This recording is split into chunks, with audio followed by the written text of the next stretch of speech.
Hello crafty friends, my name's Alicia, but you can call me Crafty Al, and I am here today to use my brand new Sizzix Big Shot for the very first time. I hope you'll stick around to learn out more about the machine and see the cards that I'm going to create.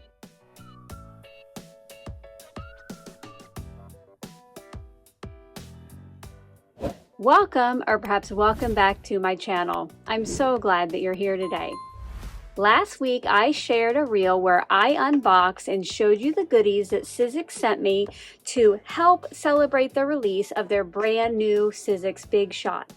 Well, here it is up on screen now.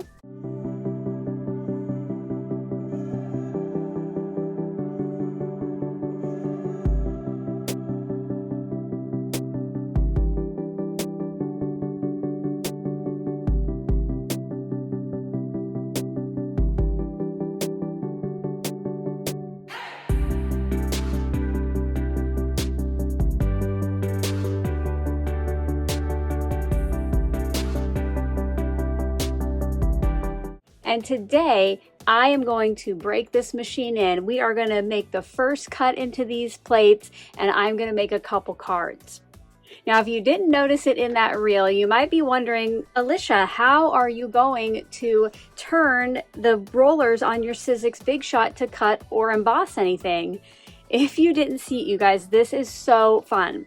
So the new machine, which does have a nice, sleek, new design, it has a spot on the bottom for the handle. So if you are going to travel, this is going to make it more compact. Or maybe if you're not going to have it out for a while and you want to store it away a little bit easier or push it back on your counter, you can put your handle away. But let me show you how easy it is to get that handle put on. So on the back, there is a little button to kind of release it. And then you'll pull your handle out. And then all you have to do is snap this metal end right into there. Then when you're ready to take that handle back off again, all you do is press that button and pull out. Easy peasy, isn't that so fun? Make sure to check out my description box below for affiliate links if you want to get your hands on your own machine. I did get the option that came with the starter pack, which I'll show you what's in that here in just a minute, but you can also get the machine on its own. The starter pack comes with, I believe it is 73 dies. If that is different, I will pop it up on screen. I did go ahead and add mine to some magnet sheets I had here. And it also has a 3D embossing folder, which I will show you what that looks like embossed here in a minute. But let's see if we can go ahead and kind of see the outline if I put something behind it. So pretty. I think this could be used for lots of different occasions. And then you also get cardstock, a cardstock sampler pack. And in here are shimmery papers. There are textured cardstocks. And even some silver and gold metallic. Okay, are you ready to see how I die cut and emboss for the first time? If so, give this video a thumbs up. Let me know what you're most looking forward to in that comment section below, and let's get to it. So it does come with your standard plates if you had a Big Shot before. So you have two clear plates, and these do look like they are the same size as previous plates, so if you have any extras that you had bought, you should be able to use them in the new machine. I will test that at the very end of this video. You also have the thinner plate for your framelits, thinlits, and intricate dies, but do note that if you have really intricate dies, you'll want to get the chrome precision plate to help you cut that out. And then you have your base plate, which you'll use for your 2D and 3D embossing folders. I'm super excited to try that out. My last Big Shot didn't have instructions for 3D because those weren't out yet, and I always have to play around so much to figure it out, so I'm excited to give this a try. And while I have it just this out, let's go ahead and give that 3D embossing folder a try. I will be using the embossing folder on one of the kind of shimmery gray pieces of cardstock. So I have the base plate and one I know you can't see it, one of the clear plates. I like to moisten the back of my cardstock a little bit when I run it through a 3D embossing folder. So what I do is I usually just get out a baby wipe. I don't have a baby anymore, but I do keep these handy for 3D embossing and quick cleanup here in my craft area. And I'm just going to, since both sides are shimmery, I'm just going to pick one, and I'm very lightly just going to add some moisture to the back of that. Then, remembering that that's the back, I'm going to put that down.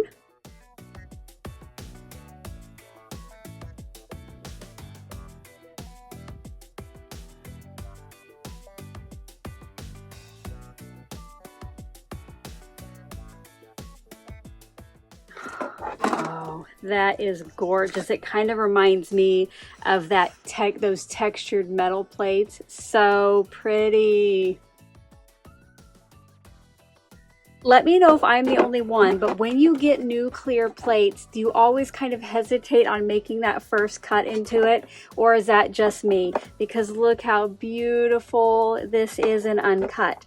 I do usually try to keep one as my cutting into plate until that gets too nasty, and then I'll take the second one, move that to the bottom, and buy replacement plates, which if I can find them, if they're available yet, I will go ahead and link up those replacement plates in the description box below. I'll leave you my affiliate link.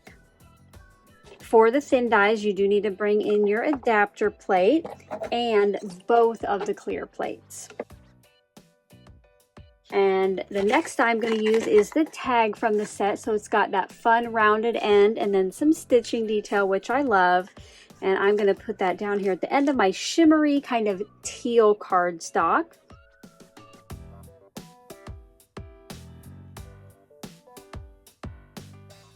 That ran through like butter, you guys. All right, so, oh, look at that tag. Such a cute tag with that stitching detail.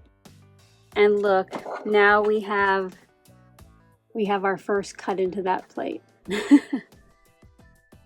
What I'm going to do is finish cutting the pieces I need for my cards off camera, and then I will come back and we'll assemble those together.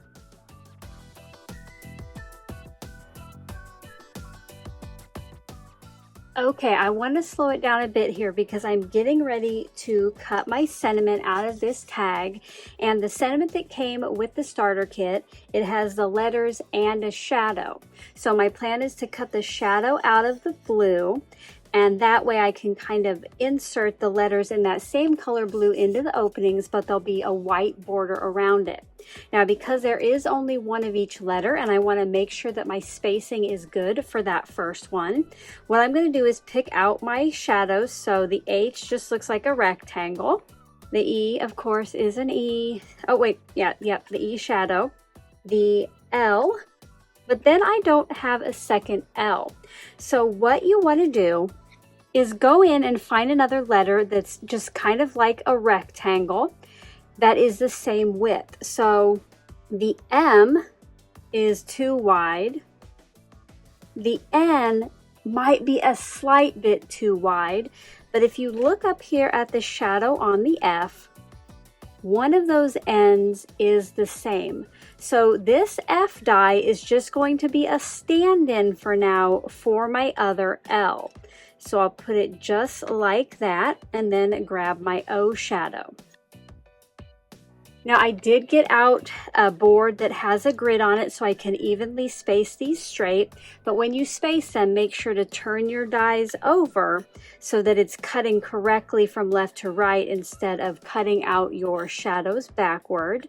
So I'm just going to place these onto the grid and then pick them up with a piece of removable tape.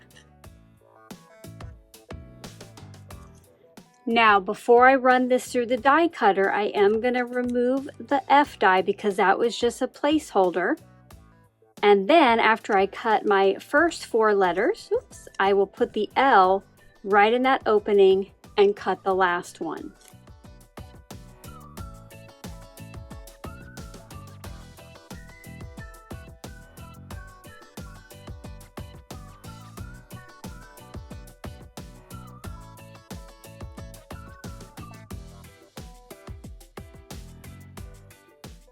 To help my letters stick out from the embossed background, I cut a scrap of white cardstock to fit behind the openings on the tag.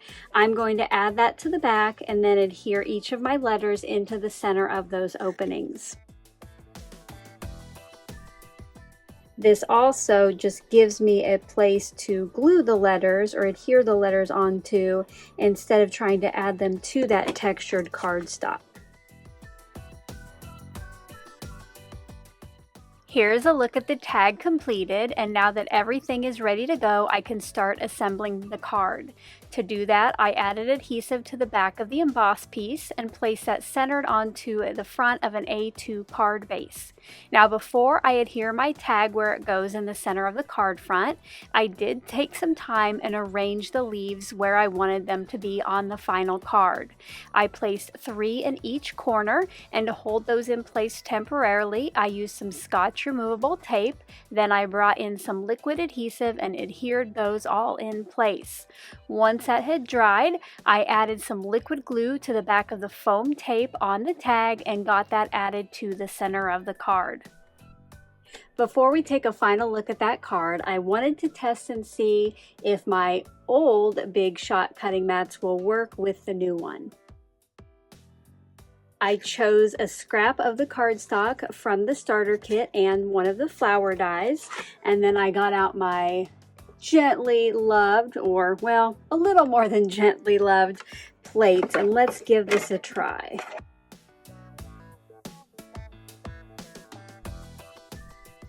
And it worked like a charm. So if you think it might be time for an upgrade, maybe your old machine has been giving you fits, go ahead and check this out and you can still use those plates that you might already have some extras of.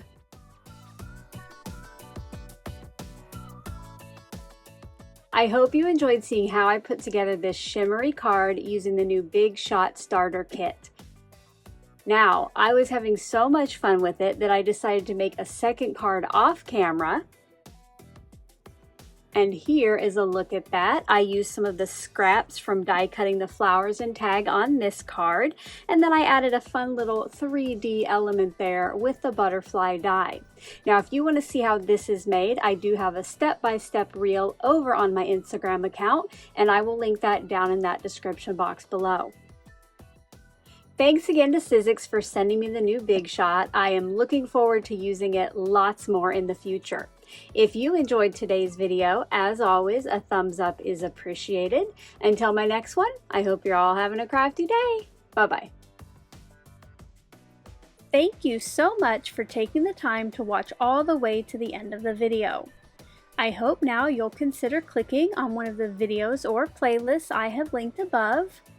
And if you are interested in any of the products or tools I used in today's video, I do have some links in the description box below.